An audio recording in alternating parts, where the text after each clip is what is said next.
Hi, this is Aditi Rana. This is chapter 9 Living Organism and Their Surrounding. जो various types के plants और animals होते हैं जो समुद्र में रहते हैं वो आसपास सॉल्टी वाटर से घिरे हुए होते हैं. सलाइन वाटर माने के ऐसा पानी जिसमें बहुत ज़्यादा नमक होता है. They use the air dissolve to survive. जो पानी में घुली हुई ऑक्सीजन होती है वो वही यूज़ करते हैं ब्रीथिंग के लिए ताकि वो ज़िंदा रह सके. डेजर्ट में क्या होता है, यूजली जो आपके दिन होते हैं बहुत ज़्यादा हॉट होते हैं और जो रातें होती हैं वो बहुत ही ज़्यादा ठंडी होती हैं. वहाँ के जो एनिमल्स हैं उन्होंने खुद को अडेप्ट कर लिया है ऐसे एटमॉस्फेयर में, ऐसे एनवायरनमेंट में रहने के लिए जहाँ पे पानी की बहुत ही ज़्यादा शॉर्टेज है. एक एग्जांपल हम लेंगे कैमल का. कैमल की टांगें ना बहुत लंबी लंबी होती है ताकि वो गर्म रेत से यानी कि हॉट सैंड से दूर रह सके. बहुत ही कम एक्सक्रीट करता है, यूरिन बहुत कम करता है और स्वेट भी नहीं करता. यानी कि जो वेस्ट मटेरियल है ना कैमल उसे बहुत ही कम क्वांटिटी में अपनी बॉडी से बाहर निकालता है और उसे पसीना भी नहीं आता ताकि वो कम पानी को लॉस करे क्योंकि रेगिस्तान में पानी की बहुत ज़्यादा शॉर्टेज होती है. ठीक है. So it can live without water for many days. और अगर पानी की शॉर्टेज है तो कैमल एक ऐसा एनिमल है कुछ दिनों बिना पानी के भी रह सकता है.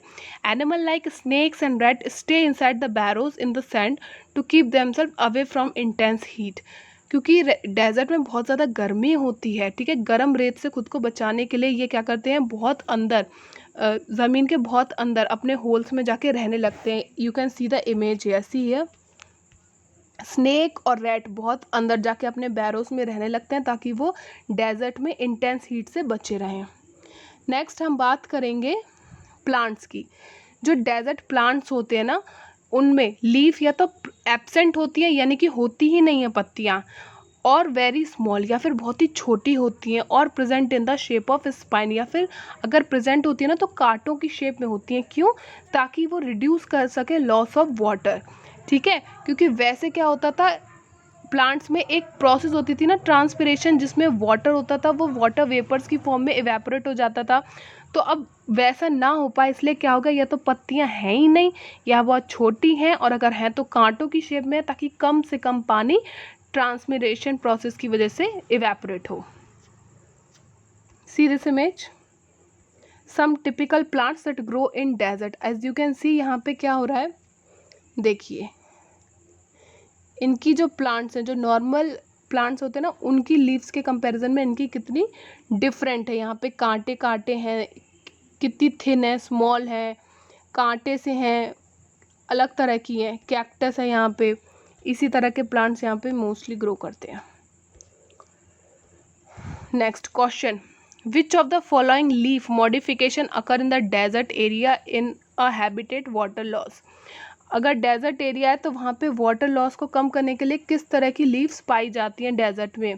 ऐसी होती हैं जो हार्ड होती हैं और उनकी वैक्सी लीव्स होती हैं, टाइनी लीव्स होती हैं, या थॉर्न इंस्टेड ऑफ लीव्स. तो ये सारी आपकी क्वालिटीज़ पाई जाती हैं डेजर्ट प्लांट्स में. इनकी जो लीव्स होती हैं वो थोड़ी हार्ड होती हैं और वैक्सी होती हैं. ठीक है. बहुत पतली भी होती हैं और उनमें कई बार कांटों की तरह भी होती हैं. Important. Photosynthesis is usually carried out by the stems which are in the form of spines. ये एक इम्पॉर्टेंट पार्ट है क्योंकि बाकी सब जगह जब हम पढ़ते हैं तो हमें पता पड़ता है कि लीफ फोटोसिंथेसिस में पार्टिसिपेट करते हैं बाकी प्लांट्स का, लेकिन जब हम बात करते हैं डेजर्ट की तो यहाँ पे ये बात बहुत इंपॉर्टेंट है कि यहाँ पे स्टेम है ना वो फोटोसिंथेसिस करती है जो कि स्पाइंस यानी कि कांटों के रूप में प्रेजेंट होती है. Stem and leaves are also covered with thick waxy layer that help to retain water. Stem और लीव्स पे एक कवरिंग सी होती है वैक्सी लेयर की जिसकी हेल्प से पानी का कम लॉस होता है. Roots of desert plant grow very deep. अच्छा, हम पहले पढ़ चुके हैं टेप रूट के बारे में, फाइब्रस रूट के बारे में. तो जो डेजर्ट प्लांट होते हैं ना क्योंकि वहाँ पे पानी तो है ही नहीं यानी कि पानी की तलाश में जो रूट्स हैं है ना, जो जड़ें हैं उन्हें बहुत दूर तक जाना पड़ता है यानी कि सॉइल के बहुत अंदर डीप जाना पड़ेगा. तो वहाँ पे कौन सी रूट होंगी, टेप रूट होंगी. अगर आपसे कभी क्वेश्चन पूछा जाए कि एक प्लांट डेजर्ट में ग्रो करता है तो उसमें कौन सी टाइप्स की रूट होंगी, तो वो टेप रूट होंगी क्योंकि बहुत दूर तक इन्हें ट्रैवल करके रूट्स को जाना पड़ता है inside the soil for absorbing water. Next. The surrounding where organism is called habitat. वो सराउंडिंग जहाँ पे ऑर्गेनिज्म रहते हैं वही उनका हैबिटेट होता है, वही उनका घर होता है। The plants and animal that live on land are said to live in the terrestrial habitat. वो प्लांट्स, वो पेड़ पौधे और जानवर जो ज़मीन पे रहते हैं, लैंड पे रहते हैं, वो उन्हें टेरेस्ट्रियल हैबिटेट कहा जाता है। The habitat of animals that live in water are called aquatic habitat. वो जो पानी में रहते हैं उनके घर को क्या कहा जाता है? Aquatic habitat. Biotic components of a habitat includes plants and animal living there. Biotic components वो होते हैं जो लिविंग होते हैं। तो किसी भी हैबिटेट, किसी भी घर के बायोटिक कंपोनेंट्स क्या होगा? आपके प्लांट्स और एनिमल जो वहाँ पे रहते हैं। एबायोटिक कंपोनेंट्स वो होते हैं जो नॉन लिविंग होते हैं, यानी कि आपका रॉक है, सॉइल है, एयर है, वाटर है, सनलाइट, हीट है। तो ये सब क्या है? एबायोटिक कंपोनेंट्स हो गए आपके एनवायरनमेंट के। Next is adaptation. Adaptation of an animal is in a habitat takes quite a long time to happen over thousands of years. Adaptation एक ऐसी चीज़ है जिसे होने के लिए सालों लग जाते हैं, 1000 साल लग जाते हैं लगभग। जैसा कि हम जानते हैं कि एक थ्योरी के अकॉर्डिंग पहले जिराफ की गर्दन छोटी थी, लेकिन फिर जब नीचे की पत्तियां ख़त्म हो गई तो धीरे धीरे उसकी गर्दन लंबी होती गई ताकि वो ऊपर साइड की जो लीव्स है उन्हें खा सके। ठीक है। Abiotic factor of a reason change and the animal which cannot adapt to these new changes die। क्योंकि हर जगह का एनवायरनमेंट अलग है और टाइम टू टाइम बदलता भी रहता है, तो जो एनिमल खुद को एडजस्ट नहीं कर पाता वो मर जाता है। इसीलिए कहा गया है सर्वाइवल ऑफ द फिटेस्ट, और ये रूल हमेशा फॉलो होता है चाहे वो एनिमल हो के ह्यूमन हो। जो सर्वाइव नहीं कर पाता है, मुश्किल कंडीशन में आसपास एडजस्ट नहीं कर पाता है, वो एलिमिनेट हो जाता है। कई बार कंडीशन ऐसी होती है कि किसी ऑर्गेनिज्म को बहुत ही शॉर्ट पीरियड के लिए कुछ चेंजेस को एक्सेप्ट करना पड़ता है ताकि वो एडजस्ट कर सके अपनी सराउंडिंग में। फॉर एग्जांपल अभी आप इंडिया में रहते हो, यहाँ पे मॉडरेट टेम्परेचर है, ठीक है, लेकिन आप किसी ऐसे फॉरेन कंट्रीज में चले जाओ जहाँ पे बहुत ही कोल्ड है एटमॉस्फेयर, तो आपको क्या करना पड़ेगा? कुछ टाइम के लिए वहाँ एडजस्ट करना पड़ेगा और खुद में चेंजेस करने पड़ेंगे। जब जो आप चेंजेस खुद में कर रहे हैं वो शॉर्ट पीरियड ऑफ टाइम के लिए हैं तो वो आपका हो गया एक्लिमेनाइजेशन। लेकिन जब लॉन्ग टाइम के लिए चेंजेस होते हैं तो वो हो जाते हैं एडेप्टेशन। एडेप्टेशन करने में थाउजेंड्स ऑफ ईयर तक का टाइम लग जाता है। So what is the difference between the two? अगर शॉर्ट टर्म चेंजेस हैं तो वो हैं आपके एक्लिमेनाइजेशन, और अगर वो लॉन्ग टर्म है तो वो एडेप्टेशन है। Now next is adaptation in mountain reason. Mountain region में एडेप्टेशन कैसे होता है? सी एनिमल हैव थिक स्किन और फर। जो जानवर है ना उनकी स्किन बहुत ही मोटी है ताकि वो ठंड से बच सके, और कई बार उनकी स्किन पे बहुत मोटा फर भी होता है to protect themselves from cold. वहाँ पे इतना ठंडा होता है ना तो जानवर बच सके इसलिए उनकी स्किन भी मोटी है और उस पर फर भी लगा होता है। Some animals have a strong hooves for running up to the rocky slopes of the mountain. कुछ जानवर होते हैं ना उनके हूव्स वगैरह होते हैं, खुर टाइप के होते हैं पैरों के, बहुत स्ट्रांग, ताकि वो पहाड़ी इलाकों पे खूब ऊपर तक जा सके। Trees are normally cone shaped. जैसे कि हमारा क्रिसमस ट्री होता है उसी तरह से कोन शेप्ड के ट्रीज होते हैं ताकि अगर आइस गिरे तो वो क्या करे, नीचे उससे गिर जाए और ऐसा ना हो कि ट्री को कोई डैमेज हो। तो कोन शेप्ड ट्रीज होते हैं and they have sloping branches. Leaf of some of these tree are needle like. कईयों की तो निडल लाइक लीव्स होती हैं, इस तरह की होती हैं। इससे क्या होता है, जैसे इन पे आइस गिरती है तो वो नीचे गिर जाती है, इन पे रुकी नहीं रहती है। Which help rain water and snow to slide off easily. Needle like leaves की वजह से क्या होता है, जब भी स्नो गिरता है जब भी, तो वो इससे स्लाइड करके नीचे ईजिली गिर जाता है। Next is when you have to adapt changes for a short period of time, यानी कि सिर्फ कुछ टाइम के लिए जब हमें खुद को बदलना होता है। फॉर एग्जांपल अभी आप इंडिया में रहते हैं, किसी फॉरेन कंट्री में आपकी जॉब लगी, वहाँ आसपास बहुत कोल्ड रीजन है, तो आपको क्या करना पड़ेगा, कुछ सालों के लिए खुद को चेंज करना पड़ेगा। That process is called acclimatisation. ठीक है, मीन्स जब शॉर्ट टर्म चेंजेस होते हैं तो वो हैं आपके एक्लिमेटाइजेशन, लेकिन जब बहुत लंबा समय लगता है चेंज होने के लिए तो वो आपका एडेप्टेशन है। It takes longer time, that is thousands of year. तो ये इन दोनों में मेन डिफरेंस है। Next we will talk about adaptation in mountain region, जो पहाड़ी इलाकों हैं वहाँ पे क्या एडेप्टेशन हुई है।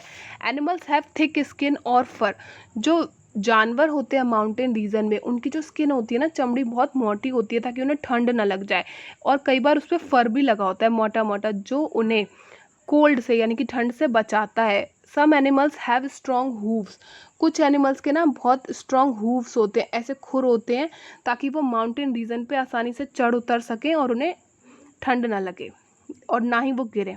Trees are normally cone shaped, जैसा हमारा क्रिसमस ट्री होता है ना, उसी टाइप के कोन शेप्ड वहाँ पे ट्रीज होते हैं, और स्लोपिंग इनकी ब्रांचेस होती हैं, कुछ इस तरह की ब्रांचेस होती हैं स्लोप की तरह। उससे क्या होता है, जब भी इस पे स्नो गिरता है ना, जब भी यहाँ पे स्नो गिरा वो स्लाइड करते हुए नीचे गिर जाता है। ये नहीं है कि पेड़ पे ही रहेगा, अगर पेड़ पे ही रहेगा सारा स्नो तो ओवर वेट से वो प्लांट्स गिर जाएंगे, मर जाएंगे।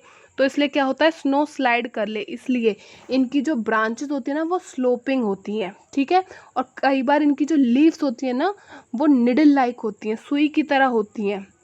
सो अगर सपोज करिए इनकी निडल लाइक किसी ट्री की, इस तरह की निडल लाइक इनकी लीव्स हैं, तो अब यहाँ पे क्या हुआ, जैसे ही स्नो गिरा वेट निडल सह नहीं पाएगी, निडल ऐसे स्ट्रेट हो जाएगी और वो स्नो नीचे स्लाइड कर जाएगा। Next is adaptation in grassland. Grassland यानी कि मैदानी इलाकों में क्या एडेप्टेशन हुई है। In many cases skin colour of animals and other features in the body help animal to adapt in grassland habitat. जो मैदानी इलाके होते हैं ना वहाँ पे क्या होता है, जो एनिमल्स होते हैं मोस्टली क्या होता है उनका ब्राउन कलर होता है। फॉर एग्जांपल अगर आपने मंकी को देखा हो तो वो ब्राउन कलर का है, लॉयन का कलर भी कैसा है, डियर का कैसा है। इन लोगों के कलर इसलिए ऐसे होते हैं ताकि ये ईजिली मिक्सअप हो जाए फॉरेस्ट में, ठीक है। ब्राउन कलर का है तो अगर ये छुपा हुआ है कहीं पे तो आप इजीली आइडेंटिफाई नहीं कर पाओगे, दूर से आपको लगेगा कहीं ज़मीन वगैरह है, कुछ मिट्टी वगैरह है, इस तरह का। एक और यहाँ पे कॉन्सेप्ट है प्रेडेटर एंड प्री। प्रेडेटर वो होता है जो दूसरे एनिमल्स को खा लेता है, ठीक है, यानी कि लॉयन। प्री कौन होता है, प्री यानी कि बेचारा, जो प्रे करता रहता है भगवान से कि भगवान हमें बचा लो। तो यहाँ पे प्री कौन हो गया, यहाँ पे हो गया डियर, ठीक है, डियर की जान खतरे में है। और प्रेडेटर यानी कि स्ट्रॉन्ग वाला, lion. Next is adaptation in aquatic habitats. अब हम बात करेंगे एक्वेटिक हैबिटेट्स की, यानी कि जो पानी में जीव जंतु रहते हैं उनके बारे में कुछ पढ़ेंगे। डॉल्फिन और व्हेल जो है ना, ये जब एयर में सांस ले सकती हैं, कैसे, नॉस्ट्रिल यानी कि ब्लो होल्स होते हैं इनके सिर के ऊपरी हिस्से में, जो इन्हें अलाउ करते हैं ब्रीथिंग इन एयर। जब ये बिल्कुल सरफेस पे, पानी के सरफेस पे तैर रही होती है ना, तो ये जो इनके ब्लो होल्स होते हैं इनके हेड पे लगे होते हैं ऊपर की साइड, ये इन्हें अलाउ करते हैं कि तुम बाहर ऐसे अपना सर थोड़ा सा निकालो और सांस ले लो। Plant growing in ponds, lakes and river have their root fixed in the soil below the water। जो plants होते हैं जो पानी में उगते हैं, नदी तालाब में उगते हैं, उनकी जो रूट होती है ना वो सॉइल में फिक्स्ड होती है inside the water. You can C this image, ठीक है। अब यहाँ पे मैं क्वेश्चन पूछती हूँ कि एक्वेटिक प्लांट्स है उनकी कौन सी रूट्स होंगी, टैप रूट होंगी या फाइब्रस रूट होंगी। करेक्ट आंसर है फाइब्रस रूट होंगी। देखिए रेगिस्तान में क्या हुआ ना, पानी की कमी थी, तो पानी ढूंढने के लिए रूट्स को बहुत दूर दूर तक, बहुत किलोमीटर तक जाना पड़ा, इसलिए वो टेप रूट्स थी, ठीक है, क्योंकि वो बहुत डीप इनसाइड जाती हैं सॉइल। लेकिन अगर हम बात करें ऐसे प्लांट्स जो पानी, तालाब, झील वगैरह में ही उगते हैं, तो उनकी रूट्स को ज़्यादा दूर जाने की ज़रूरत ही क्या है, उनके तो चारों तरफ पानी ही पानी है, इसलिए उन्हें बस रूट्स इसीलिए चाहिए कि ताकि तुम हमें ज़मीन में थोड़ा सा होल्ड करके रखो।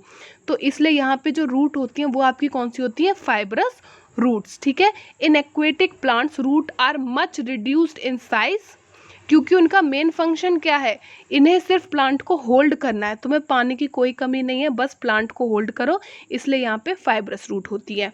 The stem of aquatic plant are long, hollow and light which grow up to the surface of water whereas the leaves float on the surface।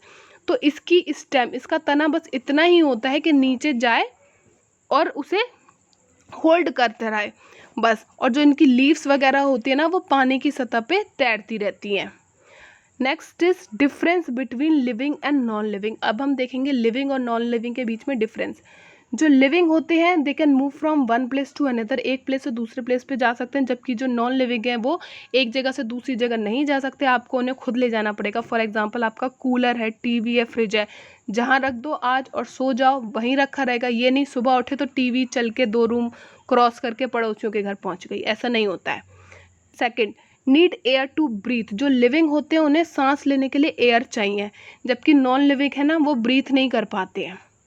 ठीक है। Next, need food to grow, living को खाना चाहिए ताकि वो बढ़ सकें properly, जबकि नॉन लिविंग को खाना नहीं चाहिए। ऐसा नहीं है कि आप अपने स्मॉल साइज स्टूल को खाना खिलाओगे तो वो एक बड़ा सा स्टूल बन जाएगा, है ना।